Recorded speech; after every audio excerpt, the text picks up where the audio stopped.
সপ্তাহখানেক আগে আমরাই প্রথম আপনাদের জানিয়েছিলাম যে চীনা একটি জাহাজ পাকিস্তান হয়ে বাংলাদেশ পোর্টে নোঙর করেছে, চট্টগ্রাম পোর্টে নোঙর করেছে এবং সেখানে বেশ কিছু বিস্ফোরক বোঝাই সেখানে দ্রব্য ছিল যেগুলো দিয়ে ভয়ঙ্কর কিছু এক্সপ্লোশন করা যেতে পারে এই রকম একটা আশঙ্কা আমরা করেছিলাম, যেটা সেই সময় প্রাথমিকভাবে জল্পনা মনে হয়েছিল, কিন্তু সেটা আর জল্পনা নয়।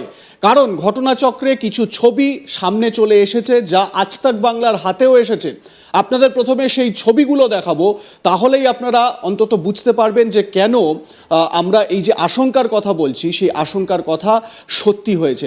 একবার ভিজুয়ালগুলো দেখুন, তাহলে আপনাদের অন্তত পরিষ্কার হবে যে আমরা কেন এই কথা বলছি। দেখুন, এই যে ভিজুয়ালগুলো একবার দেখুন। চট্টগ্রামে পাকিস্তানি কন্টেনার WHLU 42617942G1, এই যে কন্টেনারটি, এর ভেতরে ভর্তি বিস্ফোরক। দেখুন ভালো করে, এটা একটা ছবি। এর পরের ছবি আপনাদের দেখাই। এর পরের ছবিটা দেখুন, প্রতিটা বক্সে 25 কেজি বিস্ফোরক। এই যে প্যাকেটগুলো দেখতে পাচ্ছেন বক্স করা, প্রত্যেকটা বক্সে 25 কেজি করে বিস্ফোরক আমরা অনুমান করছি। এবং পাকিস্তান থেকে 2.5 কিলো হাই পাওয়ার এক্সপ্লোসিভ এসেছে বাংলাদেশে। এবং এর উদ্দেশ্য কি মোটামুটি আমরা আন্দাজ করতেই পাচ্ছি। 2500 কেজি হাই পাওয়ার বিস্ফোরক এসেছে বাংলাদেশে। দেখুন, এটা বাংলাদেশে চট্টগ্রাম পোর্টে এসেছে একটি কন্টেনারের, এই ভেতরে প্রতিটা বাক্সে 25 কেজি করে বিস্ফোরক ছিল। সেই ছবি আপনাদের দেখাচ্ছি। এবারে পরের ছবিটা আপনাদের দেখাই। এই যে হলুদ টিউব আপনারা দেখতে পাচ্ছেন, এই টিউবের ভেতর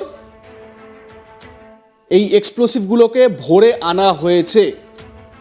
এবং এটা কি জন্য ব্যবহার করা হবে, কোথায়, মানে এর ওয়্যারহাউস কোথায় হবে, কোথায় এগুলোকে রাখা হবে এবং কিভাবে এগুলোকে ব্যবহার করা হবে, সেটা নিয়ে চিন্তা অবশ্যই বাড়ছে।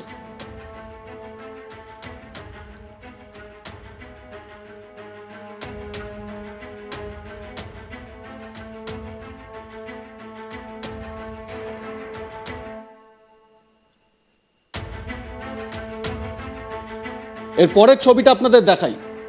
এই দেখুন, এই হচ্ছে গিয়ে, এবার দেখুন লেখাটা দেখুন, সিসমিক ইমালশন এক্সপ্লোসিভ। এই সিসমিক ইমালশন এক্সপ্লোসিভ কি, এটা আমি পরে আলোচনায় আসব, কিন্তু প্রত্যেকটা বক্সে 24 পিস করে বোমা রয়েছে।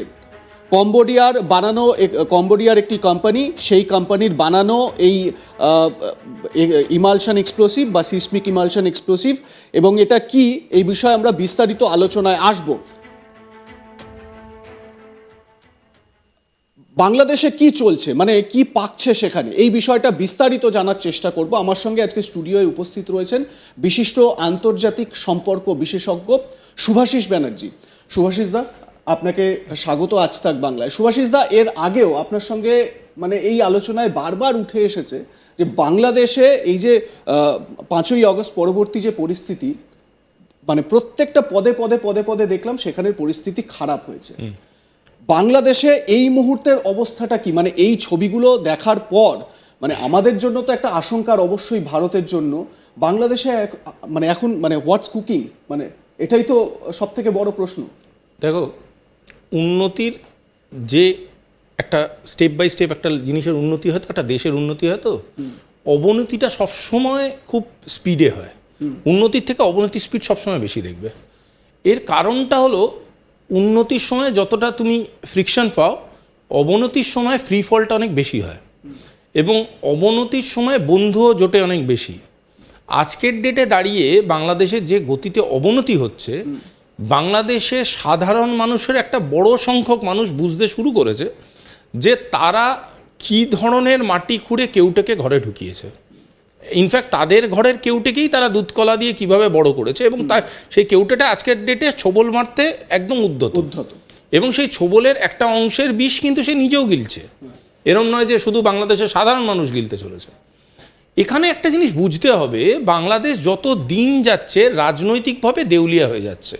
রাজনৈতিকভাবে তারা এমন একটা জায়গায় যাচ্ছে যেখান থেকে নিজেকে আর ফিরিয়ে আনার রাস্তাটা তাদের কাছে বন্ধ হয়ে যাচ্ছে। এবং বন্ধ হয়ে যাচ্ছে সেটা কিন্তু তারা বুঝতে পারছে, এরম নয় যে তারা বুঝতে পারছে না। বাংলাদেশ আজকের ডেটে দাঁড়িয়ে এমন একটা ওপেন টেরিটরি হয়ে গেছে। দেখো, আমি আন্তর্জাতিক সম্পর্কের ভাষায় বললে খুব সাধারণভাবে বলা সেটা যায় না, তাই জন্য আমি খুব সাধারণ ভাষায় একটা কথা বলি। ওপেন টেরিটরি বলে একটা টেকনিক্যাল কথা আছে। ওপেন টেরিটরি কি? এমন আমাদের জীবনে বহু মানুষকে আমরা দেখেছি যাদের বাড়িতে আমরা দেখেছি কোনো মানে সুশৃঙ্খল ডিসিপ্লিনই নেই, কোনো রকম ডিসিপ্লিন নেই। তাদের বাড়িতে আমরা দেখেছি ইনডিসিপ্লিনড অ্যাক্টিভিটি হয়, তাদের বাড়িতে আমরা দেখেছি যা নয় তাই বন্ধুবান্ধব ঢুকে করে। হয়তো সবার জীবনেই আমাদের এরকম, পাড়াতেই আমরা এরকম বহু বাড়ি দেখেছি। সারাদিন বাড়ির ভিতরে অশান্তি চলছে, অথচ তারা নিজের বাড়ির সামাজিকতাকেই কন্ট্রোল করতে পারছে না, অথচ অন্য মানুষকে সামাজিকতা নিয়ে জ্ঞান দিতে তারা দুবার ভাবে না। পয়েন্ট হচ্ছে বাংলাদেশ আস্তে আস্তে সেই জায়গায় চলে গেছে, এবং আজকের ডেটে দাঁড়িয়ে বাংলাদেশ এতটাই ওপেন টেরিটরি যে বাংলাদেশে শুধুমাত্র অন্য দেশের কূটনীতি বা অন্য দেশের রাজনীতি ঢুকছে না, বাংলাদেশে আজকের ডেটে তুমি যেটা দেখালে এক্ষুনি, বাংলাদেশের আজকের ডেটে হাই এন্ড এক্সপ্লোসিভস ঢুকছে।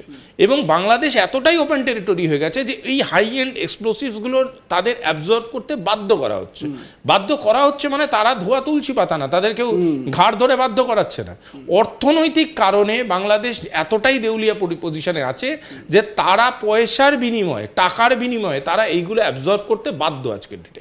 কারণ বাংলাদেশ যতই বড় বড় কথা বলুক না কেন, এন্ড অফ দ্য ডে এই যে 15 টাকার ডিম খাচ্ছে, এই ডিমটা 3-4 মাস বাদে 150 টাকায় খেতে হবে তাদেরকে। এবং সেটার কারণ হচ্ছে তাদের নতুন যেই বন্ধুগুলোকে জুটিয়েছে, এটার কারণ হচ্ছে তাদের নিজস্ব অর্থনৈতিক কোনো পলিসি নেই। যদিও অর্থনীতির একজন মানুষ তাদের মাসনাতের একদম উপরে বসে আছে, তা সত্ত্বেও তারা অর্থনৈতিক কোনো পলিসি তৈরি করতে পারছে না। এবং তার জন্যই তারা আস্তে আস্তে এমন একটা ডিরেকশনে যাচ্ছে যে এটা তো শুধু শুরু, আরও অনেক কিছু বাংলাদেশে ঢুকবে এবং তাদের হাসি মুখে মাথা নিচু করে সেটাকে অ্যাবজর্ভ করতে হবে। মোহাম্মদ ইউনূসের কথা যদি বলি, তিনি তো মানে প্রধান উপদেষ্টা হওয়ার আগে ভাগে যখন বাংলাদেশে প্রথম এলেন, তিনি তো প্রথম বলেই দিয়েছিলেন যে আমার শ্বশুরবাড়ি এবার কাঁপবে। মানে ওনার শ্বশুরবাড়ি পশ্চিমবঙ্গ, বলতে চাইছেন যে শ্বশুরবাড়ি কাঁপবে মানে ভারতকে তিনি কাঁপাবেন। এই জায়গা থেকেই কথা বলেই তিনি কিন্তু এরকম বক্তব্য তিনি রাখছেন। আমার কথা হচ্ছে এর নেপথ্যে এই মুহূর্তে বাংলাদেশের যে ডিপ্লোমেসি, সেটা ঠিক কোন জায়গায় রয়েছে? ভারতের সঙ্গে এই শত্রুতাপূর্ণ সম্পর্ক রাখলে কি বাংলাদেশের সুবিধা হবে, নাকি মানে একটা ক্ষতির মুখে আরো চলে যাবে? বাংলাদেশের ডিপ্লোমেসিটা কি? দেখো, যদি খুব সহজ ভাষায় বলতে হয় না, বাংলাদেশের ডিপ্লোমেসি ভালো কি মন্দ সেটা বলার থেকেও আমি একটা ওয়ার্ড ইউজ করতে চাই, বাংলাদেশের ডিপ্লোমেসি আদেপেও কি আছে, সেটা হচ্ছে আমার কাছে সব থেকে বড় প্রশ্ন। কেন আজকের ডেটে দাঁড়িয়ে বাংলাদেশ কি করছে? ডিপ্লোমেসিতে প্রথম দুটো বেসিক স্টেপ হচ্ছে finding trustworthy friends, putting up allies in order. আমার যে বিশ্বস্ত বন্ধু তাকে আমি আইডেন্টিফাই করব,